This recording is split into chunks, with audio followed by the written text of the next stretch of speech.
है। और ये डी के सुरेश जो मेंबर पार्लियामेंट है वो क्या कहता है कि जीएसटी का पैसा दक्षिण भारत ज्यादा देता है और उत्तर भारत में ज्यादा खर्च होता है और ये हमारे लिए अन्याय है। वो भूल जाता है कि भारत एक है, पूर्व पश्चिम उत्तर दक्षिण ये सब एक है। वो कहता है कि दक्षिण के लोग ज्यादा जीएसटी देते हैं और ये उत्तर में खर्च होता है। आने वाले समय में मैं अलग देश की मांग करूंगा। ये डिमांड डी के Suresh member parliament Congress party उठाती है।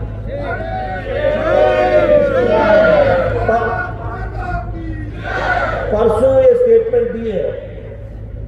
कल खड़गे साहब राज्यसभा में 1 घंटा 30 मिनट बोले, एक शब्द नहीं बोला, एक वाक्य नहीं बोला। वो खुद कर्नाटक से आते हैं। ऐसे देश चलता है क्या? हमारा कोई नेता ऐसा बोल सकता है क्या कि हम अलग देश बनाएंगे और भारतीय जनता पार्टी उसका खंडन न करे? आज कांग्रेस पार्टी में कोई खंडन करने को तैयार नहीं है, कोई बोलने को तैयार नहीं है। राहुल गांधी चुप, सोनिया गांधी चुप, खड़गे साहब चुप, अधीर रंजन चौधरी चुप। ये कैसी पार्टी है? बोलो ये भारत जोड़ने निकले या तोड़ने निकले? जो अलग देश की डिमांड करता हो और उसको पार्टी मना नहीं करती हो, वो तोड़ो यात्रा पर निकली है या जोड़ो यात्रा पर निकली है? ये ऐसे लोग, इसको बैक गियर लग गया।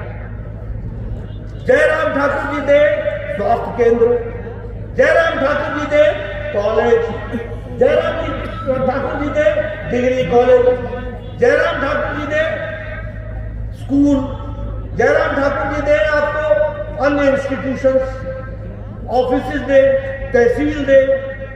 और हमारे मुख्यमंत्री जी बैक किया, नोटिफिकेशन वापस लो, नोटिफिकेशन वापस लो, स्कूल नहीं खुलेगा, मिडिल हाई नहीं है। हुआ है कि नहीं हुआ है? नोटिफिकेशन वापस लिए है कि नहीं है? मित्रों, अगर आपको याद ना हो तो मैं आपको बता दूं, 620 गवर्नमेंट के ऑफिसेस की नोटिफिकेशन वापस ली है, 620। आपको मैं बता दूं 19 डिग्री कॉलेज कैंसिल हुए, 19 डिग्री कॉलेज। आपको मैं बता दूं 286 स्कूलों की नोटिफिकेशन वापस ली। और छोड़ो, ये हिमकेयर चलाते थे जयराम ठाकुर जी, गरीबों को जो आयुष्मान भारत से बच गए थे उनको, गरीबों को ये हिमकेयर चलाते थे।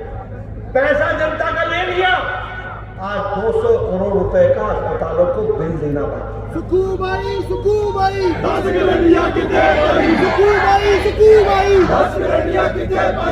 आप 10 गारंटी की बात करते हो, मैं पूछता हूँ 300 यूनिट की बिजली का क्या होगा? अब आप सूर्योदय योजना लगाना, 300 यूनिट की बिजली तो आपको मुफ्त होगी, साथ में साल का 18-20 हजार रुपए बिजली से कमाओगे। ये परिस्थिति आ सकती है। आप बताइए, हमारे लोग रेगुलराइज हो गए क्या? रेगुलराइज हो गए क्या? कर्मचारी रेगुलराइज हो गए? 1 लाख कैंडिडेटों को नौकरी मिल गई क्या? हर साल मिलने वाली नौकरी। मित्रों, ये काट की हांडी। जयराम ठाकुर जी और हमारे अनुराग ठाकुर जी दोनों गए थे और दोनों जाकर के दोनों ने वहां प्रेस कॉन्फ्रेंस की तो गहलोत साहब बोलने लगे कि ये तो निराधार है। और फिर जो वोट मिले उससे ध्यान में आ गया कि राजस्थान की जनता ने इसको निराधार नहीं आधार मान लिया और आपकी छुट्टी कर दी।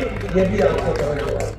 मैं अनुराग ठाकुर जी और राजीव बिंदल जी और जयराम ठाकुर मंडी भी गए, मनाली भी गए, सिरमौर भी गए, कुल्लू भी गए, कांगड़ा भी आए।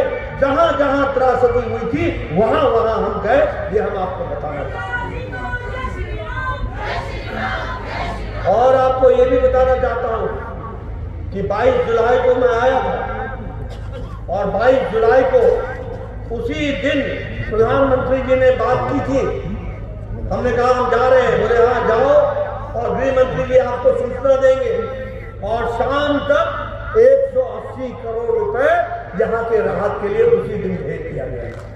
अगस्त को नहीं, उसके बाद 10 जुलाई को फिर से 180 करोड़ रुपए दिए गए। 14 जुलाई को फिर से 180 करोड़ रुपए दिए गए।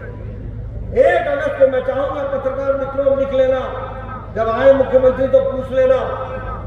14 तारीख को 1 अगस्त को फिर से 400 करोड़ रुपए दिए गए, और वो दिए गए सड़कों के रख रखाव और रिपेयर के। और उसके बाद 7 अगस्त को फिर से 189 करोड़ रुपए दिए गए, और 20 अगस्त को फिर से 200 करोड़ रुपए भारत सरकार ने दिए। और इसके बाद 12 दिसंबर को 633 करोड़ रुपए दिए गए। इस तरीके से 1782 करोड़ रुपए हिमाचल को दिए गए, और सिर्फ राहत के लिए दिए गए।